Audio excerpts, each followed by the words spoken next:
Kalau kepada saya dibebankan tugas bicara tentang soal suksesi dan humor. Padahal suksesi itu sendiri sudah humor. Jadi ini berarti humor dan humor. Ini yang membingungkan ya, judul ini nggak tahu Yayasan Pijar ini gimana ini. Ini karena dia udah jadi apa itu namanya yayasan yang berpijar-pijar gitu, kayak lampu tabung. Maka memberinya judul pun nggak jelas. Suruh cari kerangkanya lagi, bagaimana masyarakat itu melihat soal suksesi dalam kaitannya dengan humor. Wah, itu susah tuh. Bab masyarakat itu cuma cerita. Mereka nggak pernah bikin kategorisasi apa-apa tentang kelakuan-kelakuan politik. Mereka cuma bercerita dan menertawakan isi cerita. Umpamanya nih, soal suksesi. Suksesi itu apa sih? Kan pergantian kepemimpinan. Pergantian kepemimpinan terjadi manakala sang pemimpin sudah memperoleh gantinya. Nah, ada seorang pemimpin, kepala pemerintahan, nggak usah disebut namanya, ditanya sama tukang cukur, kan cukur tuh tiap berapa setengah bulan sekali kan, Pak, udah ketemu belum Pak gantinya? Belum? Wah, masih lama Pak ya? Iya. Dah ngomong lain, ganti acara. Cukur lagi setengah bulan, udah ketemu gantinya Pak? Ini kan suksesi Pak, udah ketemu belum gantinya? Belum. Wah, masih lama Pak ya kalau belum ketemu? Oh iya. Begitu terus sampai 10 kali, lama-lama kan enak sang pemimpin ini. Dia bilang, kamu ini apa sih? Nanya, emangnya nggak seneng saya jadi kepala pemerintahan seperti ini?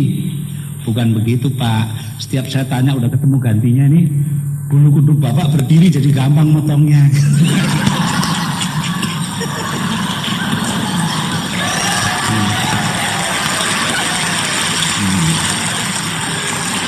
Jadi masyarakat nggak membuat kategori apa-apa, dia cuma cerita tentang orang. Ya, cerita tentang orang dan ceritanya itu diketawakan gitu loh. Artinya yang denger ya apresiatif. Wah, kurang ajar kamu lah gitu.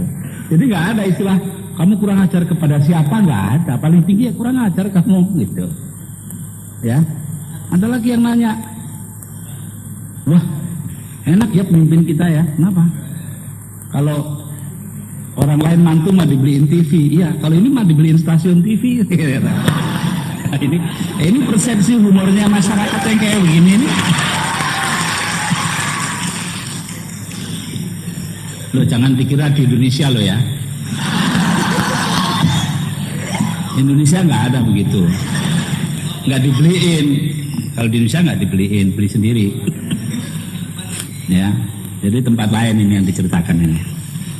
Nah, jadi karena itu visi masyarakat tentang atau kerangka masyarakat tentang suksesi dilihat dari sudut humor itu nggak pernah jelas.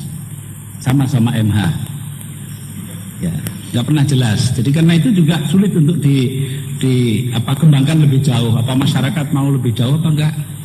So kalau dikejar masyarakat itu mamanya pandangannya apa tentang pemegang kekuasaan? Ya jawabnya cuma satu, nggak bisa lagi lain, bosen. Ya toh, masyarakat ditanya apa sih pandangan masyarakat tentang pemegang kekuasaan? Bosen. Ada contohnya, presiden dari satu negara, lama banget pemerintah, lalu naik kuda jalan-jalan. Orang lu bosen dia semua kan, jalan naik kuda, nyebrang jembatan, nyebrang kali. Tahu-tahu kudanya takut lihat air deras mengalir, lompat, jatuh itu kepala negara ke dalam air. Cari nggak ketemu, tahu-tahu dia hanyut. Jauh di sana berapa kilometer ditemu sama seorang tukang mancing. Ini kan orang kecil, penghasilannya apa sih mancing, itu kan nggak ada nilai uangnya. Ya. Wah, setelah ditolong berpidatolah sang bapak ini, bapak pemimpin ini, wah Anda sudah berjasa besar kepada negara kita karena saya ini presiden anu. Wah ini sudah, sekarang minta jasa apa Anda? Apa sebagai imbalan dari negara atas jasa Anda yang besar? Satu aja Pak, apa? Jangan bilang-bilang saya yang nolong. Kalau ketahuan dia digebukin orang banyak, kenapa yang ditolong? Biarin aja.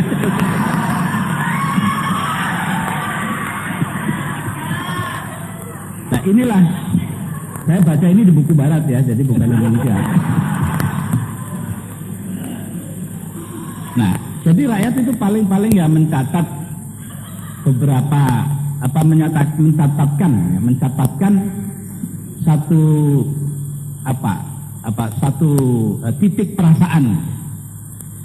Jadi tidak akan pernah bisa itemize, membuat butir-butir kayak yang di Pejambon itu jadi 36 butir, itu rakyat nggak bisa.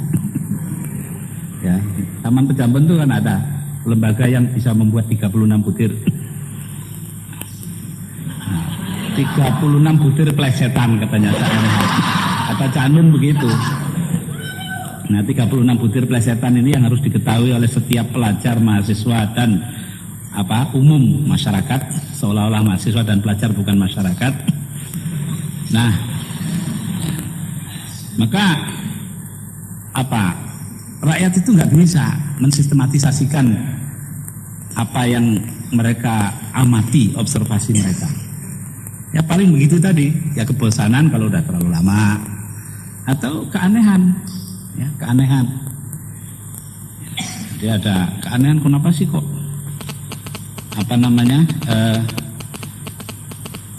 orang Indonesia ini kok pada banyak yang meriksain gigi aja ke Singapura gitu. Apa ahli gigi di sana tuh dokter gigi lebih pinter. Wah, survei, rapat, seminar, lokakarya, sarasehan, lesehan, Cak Nun didatengkan. Udah nggak keruan, Bung Ciil menganalisa dari ekonomi, ada yang dari politik. Ternyata kesimpulannya cuma satu lah, rakyat ngertinya ini, bukan analisis yang macam-macam itu. Artinya rakyat cuma satu, bahwa kenapa banyak orang Indonesia meriksain gigi ke Singapura, karena cuma di Singapura mereka bisa buka mulut. Nah, ini aja nyatet begitu aja. Ya, jadi karena itu menurut saya kalau mencari kerangka bagaimana masyarakat itu memandang suksesi dari sudut humor, itu terpulang kepada masing-masing kerangkanya. Masing-masing orang, yang namanya masyarakat itu kan terdiri dari individu-individu. Ada yang melihatnya sebagai suatu proses yang membosankan, ada yang mempunyai rasa melihatnya itu sebagai ya wajar aja deh, manusia kan begitu itu, ya. Ada yang pernah pidato panjang-panjang, kalau saya akan begini kalau saya jadi presiden. Jawabnya, kamu juga akan begitu juga. Ini serius, nggak humor masyarakat kalau sudah begitu. Terhadap yang punya klaim macam-macam, masyarakat itu serius. Seriusnya itu apa? Menolak. Nah, tapi memang masyarakat selamanya mengamati, itu jangan lupa ya, masyarakat selamanya mengamati. Pernah seorang pejabat tinggi kampanye pemilu nih, ya. Maaf, kebetulan memang Golkar sih, jadi kan nggak ada menteri yang P3 atau PDI ya. Nah, ini menteri ini kampanye, disiapin rakyatnya waktu kampanye pemilu. Anak sekolah 2000 ditaruh paling depan. Wah, terus dia bilang, pembangunan ini Golkar yang melaksanakan. Siapa yang bikin sekolah? Wah, si anak sekolah jawab, Golkar. Siapa bikin jembatan? Golkar. Siapa bikin jalan? Golkar. Begini katanya korupsi. Siapa yang korupsi? Golkar. Ini catatannya masyarakat. Dia mencatat kejadian sesungguhnya. Disampaikan sama bangsanya orang-orang gombal kayak saya ini. Ceritain Pak kejadian itu menteri begitu. Mereka mencatat, releasing gitu loh ya. Wah, refreshing gitu, menyegarkan. Kok ada yang begitu gitu loh. Asik bicara sendiri, nggak tahu kondisi lapangan. Berbeda sama si P3. 3 hari lagi dalam kampanye Golkar akan di situ, akan datang Pak Menteri. Dia duluin. Siapa yang bikin jalan? Nggak ada yang nyaut kan? Nggak kampanye P3 kan yang jalan. P3 tahu. Karena P3 ikut bayar pajak. Siapa bikin sekolah? Baru mulai berani. Siapa yang ikut bikin sekolah? Golkar, P3. Siapa bikin ini? P3, masjid P3, semua P3. Kalau cuma ngaku-ngaku hasil pembangunan, nggak usah menteri, gue juga bisa. Nah, ini juga dicatat oleh masyarakat.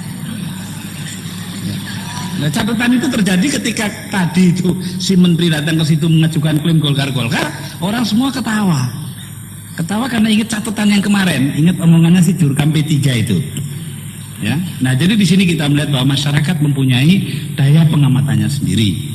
Walaupun tidak sistematis, tidak bisa mengkategorisasikan, tidak bisa itemizing, bahkan menunjuk butir-butirnya nggak bisa, tapi rakyat punya perasaan. Rakyat punya apresiasi terhadap kekuasaan yang digunakan dengan benar. Karena itu kita nggak pernah dengar umpamanya menteri yang baik-baik gitu ya, adanya cuma 1-2 sih, itu dijadiin bahan lelucon tuh nggak ada. Tapi kalau menteri yang lain, wah, apalagi yang gayanya nggak karu-karuan, ya, yang sok, dia naik mobilnya masuk jurang, semua dibawa ke rumah sakit, ternyata semua geger otak kecuali Pak Menteri. Setelah diperiksa ternyata nggak ada otaknya.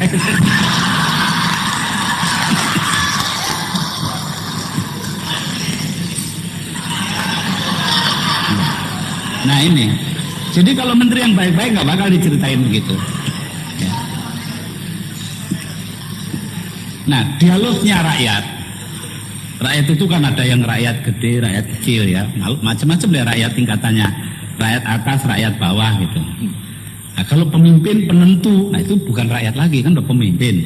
Yang lain tuh rakyat, setingginya apa juga kalau dia nggak ikut menentukan dia rakyat. Oh, sampai ada satu kiai kampung, ini kan rakyat namanya. Itu kampanye kemarin sama Golkar, diminta datang kampanye, suruh doa datang. P3 kampanye suruh doa datang. Kan semua bingung, ini gimana? Akhirnya diambil keputusan, Bapak Menteri datang ke situ, dipanggil sang kiai. Habis doa menterinya berdiri bawa mikrofon gaya reporter TV kan, ambil begini, Bapak Kiai nanti tanggal 9 Juni akan nyoblos Golkar kan? Terus disodorkan mikrofon ke mulutnya Pak Kiai. Dan Pak Kiai jawabnya apa? Insya Allah Pak Menteri, ketemu ketawa selapangan. Itu kan humor politik yang tertinggi itu. Sebab insya Allah itu artinya ya kalau dikehendaki Tuhan gitu loh. Berarti belum tentu kan? Nah, udah ditentukan kan pasti akan nyoblos Golkar. Jawabnya insya Allah Pak Menteri, berarti enggak itu biasanya. Nah, jadi kayak begini-begini ini semua merupakan gugusan dari hal-hal yang diamati rakyat tentang keanehan-keanehan para pemegang kekuasaan, dan ini kaitannya langsung nanti pada yang paling atas ketika terjadi apa yang dinamakan kebosanan. Nah, ini yang dicatat rakyat seperti yang saya kemukakan tadi itu. Ini belum kalau ditambahin kemelutnya, ya. Kemelut artinya ada engineering politik, ada ini macam itu, tambah banyak bahan-bahan untuk humor. Ya, kalau tadi Cak Nun kan bilang Nahdlatul humor, ya untuk NU dirubah NH supaya dekat sama MH. Ya. Tapi ada lagi sebetulnya di NU juga ada istilah lain. Apa? Di samping NU ada MU. Apa itu? Nahdlatul Ulama, tapi ada juga yang melihat kelakuannya namanya adalah Mafiatul Ulama. Kalau udah meningkat lagi namanya Yakuzatul Ulama. Nah, itu impor dari Jepang tuh Yakuza. Ini humor politik itu ada di mana-mana gitu kira-kira. Ya, jadi ya begitu itulah. Maka itu benar katanya Cak Nun tadi bahwa kalau humor itu muncul dari rakyat dengan sendirinya sebagai hasil pengamatan mereka, maka itu akan terasa betul-betul apa itu namanya memiliki nilai apresiasi yang tinggi dan masyarakat bisa apresiatif. Walaupun kadang-kadang hanya melancarkan kebingungan. Nah, contohnya ketika ada ini cerita tentang Castro ini, ketika Castro Che Guevara hilang, Che Guevara lama nggak muncul, katanya berhadapan dengan Castro, masukin penjara. Ada cerita 3 orang masuk ke penjara di Havana pada hari yang sama. Yang satu nanya, Anda masuk sini kenapa? Saya merencanakan demonstrasi menentang Che Guevara. Loh, kok aneh? Kenapa? Ya saya ditahan sini karena merencanakan demonstrasi mendukung Che Guevara. Loh, kok aneh? Kita berdua berlawanan kok sama-sama di penjara. Terus yang satu kan diam aja, yang dua nanya, lah Anda di sini kenapa? Karena saya Che Guevara. Itu kan udah gila. Kalau udah kebingungan yang paling total itu deh. Yang mendukung nggak tahu yang didukung, yang menentang nggak tahu yang menentang, dan pemerintah nangkep 3-3.